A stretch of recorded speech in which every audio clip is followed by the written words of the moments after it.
So how do we create these opportunities for children to experience real learning? Well, something that's come up time and time again, even in the interviews I've recently had, is that you and I are the key to children's learning. Our passions and curiosity matters, because if we aren't curious, how can we expect kids to get curious? Hello and welcome to Blooming Curious, the podcast that's all about nurturing that natural curiosity in our early years kids and students. I'm Edwina, your host from the Ed's Lessons blog, a passionate advocate for play and inquiry, and on a mission to keep children curious and questioning. The days of talk and chalk are over. We're diving into the world of integrated, inquiry and nature-based learning, and exploring the strategies that create lifelong learners. So if you're a classroom or homeschool educator, or even a curious parent, then this is the place for you. When you think about your job as an educator, what do you think your role is? For most of us, we'd probably say to teach children or to educate children. But when we reflect on that, it's so much more. Education is a broad term, and depending on where you sit on this education journey or continuum, it will mean something different. And I certainly hope you can't hear next door banging and I just wish they'd stop. And of course, education is changing, and it's changing rapidly in this technological age we find ourselves in. iPads and apps are now the teacher's competition. Technology is often more exciting for children than what they're getting in a classroom or even in their own homes. And this is where I see our role as educators and parents a little differently. I see us not just as facilitators of learning, but also as curators. We need to create the spaces and the opportunities that make learning more engaging than an app or a game on an iPad. And I believe that technology has no place in an early childhood education. Oh my golly gee whiz, now the haters are all going to come out. But this is because not only are studies coming out thick and fast about how it affects young children's brain development or the way in which children's brains are wired, technology is simply something that is consumed. It's not active, and there's no need for imagination.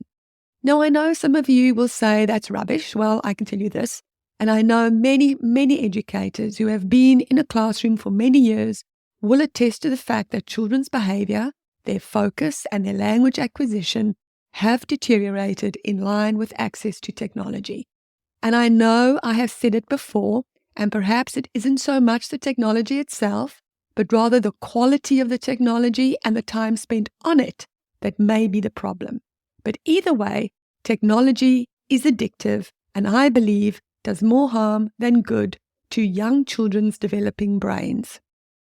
Now, when we talk about young children and giving them experiences or opportunities to engage in real learning, there is simply no comparison to real life, to real hands-on experiences. Even something like Minecraft, which can be very creative and has the need for problem solving, still cannot hold a candle to real-life experiences.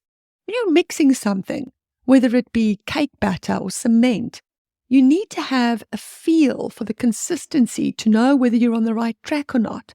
And no Minecraft game is going to give you that.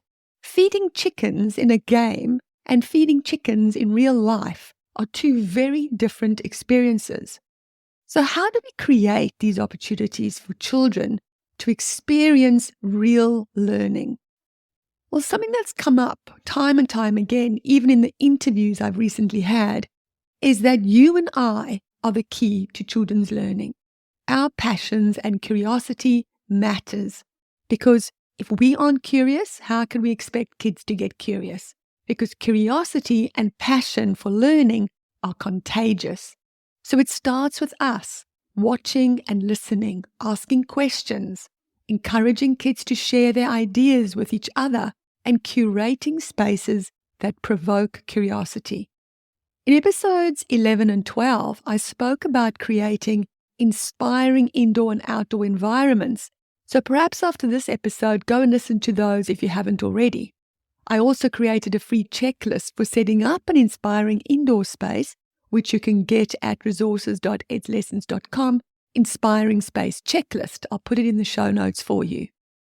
Now, when we want kids to explore and be excited about learning, we need to provide objects and resources that light them up, that give them real experiences.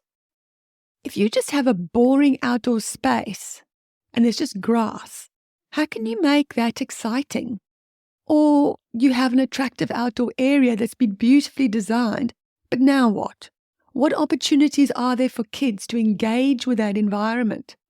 Perhaps you could provide magnifying glasses or long strips of fabric, or purposefully sow seeds that grow into herbs or flowers for picking so they can be used for potions and cooking in the mud kitchen, or setting up paintbrushes in water for painting a wall. Water does no harm, it will dry, but the kids will get that whole painting motion, which of course is great for fine motor development. Or perhaps you want to set up a bird bath and a bird feeder so that you can observe the birds that visit.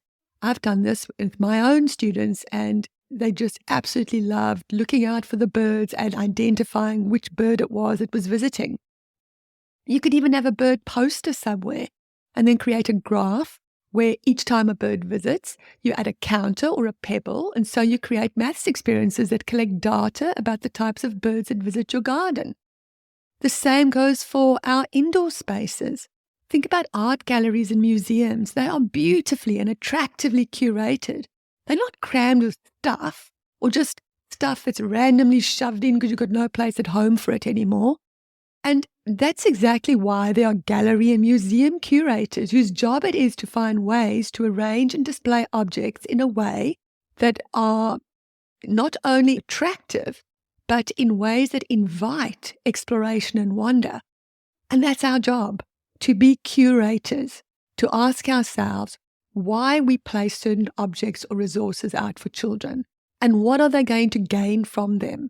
And these objects, are these objects going to inspire curiosity, or are they just going to be clutter for no real purpose?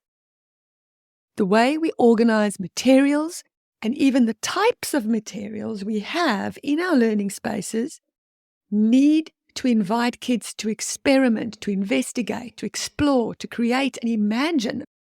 I've spoken with guests so many times already about the power of open-ended materials and loose parts that allow children to be creative. They allow kids to express themselves in ways that aren't limiting. You can go check out episode 25, my interview with Marcus Veerman, the creator of the Noodle Pod and the Noodle Cart, where he talks about how loose parts impact children's learning and development. Now, when we're starting a unit of work, we need to be thinking about how we're going to get kids curious, perhaps taking a walk around the school or to a nearby park to pick up natural objects that may be used for pattern making, classification, or art, or all of the above. Or perhaps we're going to set up zones in our space where each zone provides a different experience or opportunity for children to interact. By putting a basket of loose parts or pine cones in the block area, for example, or perhaps different types of brushes and paints in the art area, or stick insects or mealworms in our science area, together with magnifying glasses, books and posters and nature journals. Each child will be drawn to an area of their interest. These might be the very first inquiry projects that they do, personal inquiry projects about things that the children are interested in are so powerful, especially when you get started, because it gives you insight into what these kids really love. And think about each area, not as something the child has to do. It's not a literacy station or a math station. These are areas where you are inviting kids to explore and interact. And this requires a bit of thought on your part. A personal inquiry project is a really powerful way to get to know your learners, as I said, their interests and their strengths. And it's a great way to get them hooked on learning because it's interactive and hands-on, and there's really nothing better for a child. And I guarantee you that these types of experiences make learning fun for kids. And isn't that what we ultimately want? For children to love learning? If you haven't already, you might want to listen to episode 28, for all the different ways you can document and capture children's learning. And if you would like more strategies and insights just like these delivered to your inbox, then you should subscribe to my free weekly newsletter, Get Curious, and get on my mailing list. My subscribers get access to all the juicy bits and insider information, so go get curious by signing up at resources.edslessons.com/get curious. I'll link it in the show notes for you. Now, I'd just like to thank you for taking the time to listen to this podcast. It means the world to me because I know you could have chosen one of 1,000 out there. So I'm deeply grateful to you for choosing this one. Thanks so much. And if you found anything here inspiring or helpful, then tap the share button and share it with a friend or colleague or both. And also consider leaving a review. That will really help push the podcast higher up the rankings, and then more people will find it and hopefully benefit from it. And with that, I'll love and leave you until next time. Don't forget, stay blooming curious.